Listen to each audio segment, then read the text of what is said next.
অনেকেই প্রশ্ন তোলেন, এত ভগবান ভগবান করলো লোকটা সারা জীবন, মরার সময় উন্মাদ হয়ে পাগল হয়ে মরল, কই ভগবানের নাম তো নিল না, মুখে তো কোনো বাণী ছিল না, শব্দ ছিল না, সারা জীবন গোবিন্দ গোবিন্দ করে সাধুসঙ্গ করে কি হলোটা? এরকম কাউকে বলবেন না। কেন জানেন? মৃত্যুর সময়ে যদি কোনো শুদ্ধ ভক্ত সারা জীবন হরিভজন করেও মৃত্যুর সময়ে তার স্মরণ না আসে, তবে জেনে নিন আমাদের বৃন্দাবনের এক মহাত্মা, তার হার্ট অপারেশনের জন্য 95 বছর বয়সে দিল্লিতে নেওয়া হলো। ডাক্তার তার হার্ট অপারেশনে রাজি হননি, বললেন 95% ওনার বাঁচবার আশা নেই। ভক্তরা বললেন ওনাকে বাঁচিয়ে রাখতে হবে, শেষ চেষ্টা করুন। তো ডাক্তার তার সমস্ত শরীরটা অবশ করে নিয়েছিল, এত বছর বয়স। উনি বাইরে এসে কাঁদছেন, ডাক্তার বললেন বাঁচাতে পারিনি, কিন্তু যে দৃশ্য দেখলাম, যা শুনলাম, এটা আমার ডাক্তারি বিদ্যায় অসম্ভব। আমি তার সমস্ত শরীরটা অবশ করেছিলাম, তার স্পন্দন ছিল না, হার্টের স্পন্দন ছাড়া। হার্টটাকে আমি যখন বাইরে বের করতে যাই সার্জারির জন্য, তখন উনি দুটো শব্দ উচ্চারণ করে মারা গেলেন। এটা উচ্চারণ করার কথা না, কারণ সমস্ত শরীরটা তার চেতনা নাশ করা হয়েছিল। বলেন কি বলে মারা গেলেন? বলেন মৃত্যু 2 সেকেন্ড দুটো শব্দ উচ্চারণ করেই দেহ রাখলেন, হা রাধে হা বৃন্দাবন। কেন বলুন তো? কোমল শরীরে তো সারা ছিল না। ডাক্তার বললেন তার জিহ্বা নড়বার কথা না, তার বাণী উচ্চারণ করার কথা না। আসলে উনি করেননি। অপারেশন থিয়েটারে যাওয়ার সময় একটু ব্রজ ধুলি, ব্রজ রেণু জিহ্বার তলে দিয়ে রেখেছিলেন। সেই সাক্ষাৎ চিন্তামণি ধূলিকণা মৃত্যুর সময় রাধারানী কি বলল জানেন?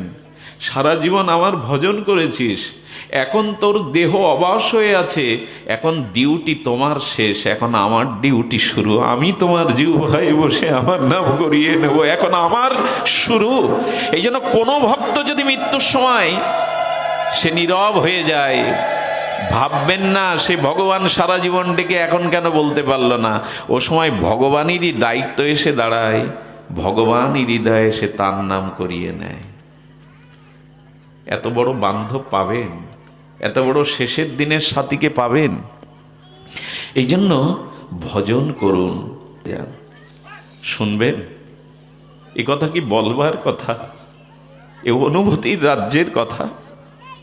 রঘুনাথ দাস গোস্বামী তার ত্যাগ বৈরাগ্য পাষাণের, রঘুনাথের নিয়ম যেন পাষাণের রেখা। প্লাস্টার করতে করতে যদি একটা দাগ বসিয়ে দেন, ওই নরম প্লাস্টার করতে গিয়ে ওই দাগটা সিমেন্ট এঁটে গেলে আর ঘুচবে? তো 100 বছরেও ঘুচবে? তো রঘুনাথের নিয়ম যেন পাষাণের রেখা। রঘুনাথ রাধা কুণ্ডের তীরে আর রাত দিন তার সেই হাহাকার রোদন, তার সেই সামান্য একটু মাঠা, দুই এক পল মাঠা পান করে, অর্থাৎ ব্রজবাসীদের দুয়ার থেকে মাঠা মানে যে ঘোল আসতো, দুধের ঘোল, সেই 100 গ্রাম 150 গ্রাম ঘোলকে 2000 বার বৈষ্ণব প্রণাম, 1000 বার ভগবানকে রাধারানীকে প্রণাম, 3 বেলা অপততি রাধাকুণ্ডে স্নান আর লক্ষ কৃষ্ণ নাম, এই করেই চলেছেন রঘুনাথ দাস গোস্বামী। তার কি তীব্র বৈরাগ্য! ধুলায় ধূসারিত অষ্টগত প্রাণ হয়ে শুধু একটাই মন্ত্র বলেছেন, তবই বাস্মি ন জীবাবিত হবি না। হে রাধে, তুমি বিনা মোর কেহ নাই। জমিদার পুত্র, সোনার চামচ মুখে নিয়ে হিরণ্য গোবর্ধনের পুত্র, সেই সময় 8 লক্ষ টাকা বার্ষিক আয় ছিল তখনকার দিনে, প্রায় 600 বছর আগে। 8 লক্ষ টাকা যে জমিদারের ছেলের আয়, সে 150 গ্রাম মাঠা ঘোল খেয়ে এইভাবে নিয়ম করে ভজনা করছে, ধুলাতে পড়ে থাকে। একদিন সনাতন দেখছে রঘুনাথ কি করে ভজন করছে, একটু দেখে আসি। দেখছে গভীর রাত্রে রাধাকুণ্ডের তীরে বসে কাঁদছে, হে রাধে তুমি বিনা মোর কেহ নাই, হে রাধে তুমি বিনা মোর কেহ নাই। গুরু মহারাজ বলেছিলেন কোনো সহৃদয় স্নিগ্ধ নিষ্পাপ ব্যক্তি যদি পরম ব্যাকুলতা উৎকণ্ঠ নিয়ে আজও গভীর রাত্রে নিস্তব্ধতায় রাধাকুণ্ডের বাতাসে কান পাতে, তবে আজও সে রঘুনাথ দাস গোস্বামীর হাকার শুনতে পায়, হে রাধে তুমি বিনা মোর কেহ নাই, তবই বাষ্পী ন জীবাবিত, হে রাধে তুমি বিনা আমি বাঁচব না, হে করুণাময়ী হে প্রেমময়ী হে ব্রজেশ্বরী তুমি বিনা মোর কেহ নাই। এই মন্ত্র আজও শুনতে পায় কেউ যদি রাধাকুণ্ডের নিস্তব্ধতায় আজও অন্তরের কান পাতে। এই আহ্বান, এই চোখের জলে কতজন যে গৃহ কামনা ছেড়ে রাধাকুণ্ডে পড়ে রয়েছেন। তো সনাতন এসে দেখছে মধ্যরাত্রে বাঘ জল খেতে এসছে রাধাকুণ্ডে। তখন বৃন্দাবন এত নাগরিক সভ্যতা পৌঁছায়নি, নাই বিদ্যুৎ নাই ঘর, তখনও কুঠিরও কেউ নির্মাণ করেনি, জঙ্গল আর জঙ্গল। বাঘ জল খেতে এসেছে পিপাসায় রাধাকুণ্ডে, আর গোস্বামী পড়ে ওখানে পড়ে ওইখানে গোপী আসনে বসে বসে হারা দে হে করুণাময়ী, এর উপরে চোখের জল রাধাকুণ্ডের জলে মিশিয়ে যাচ্ছে বিরহ কাতর হয়ে। শুধু ভক্তগণ, সনাতন দূর থেকে দাঁড়িয়ে দেখছে যে স্বয়ং গোবিন্দ লাঠি হাতে, বাঘটা যাতে গোস্বামীকে ক্ষতি না করতে পারে, গোবিন্দ পাহারাদার হয়ে লাঠি দাঁড়িয়ে নিজে পাহারা দিচ্ছে। সনাতন বলছে বাহ রে বাহ বাহ।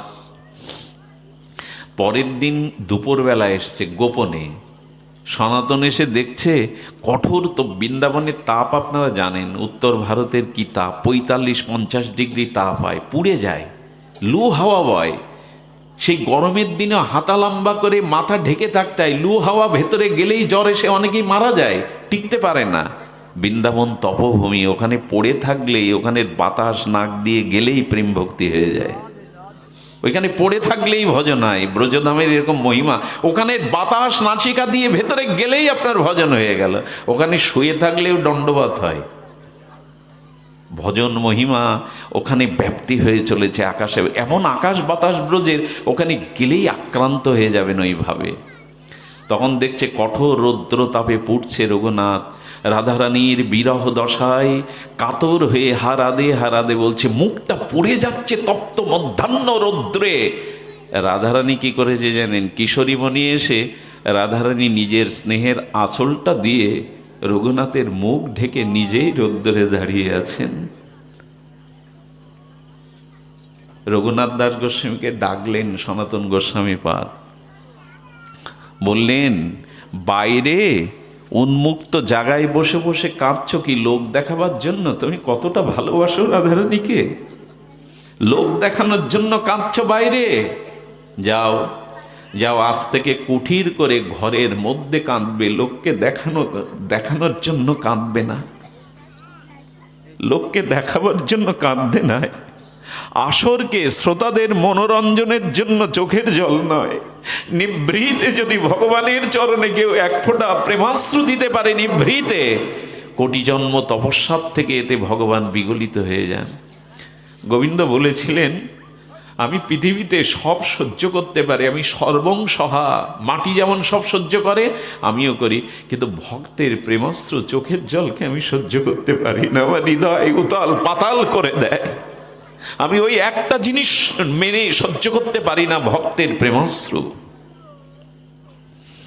যাও, সেই দিন থেকে বৃন্দাবনে কুঠির নির্মাণ হলো, এর আগে কুঠির ছিল না, গাছ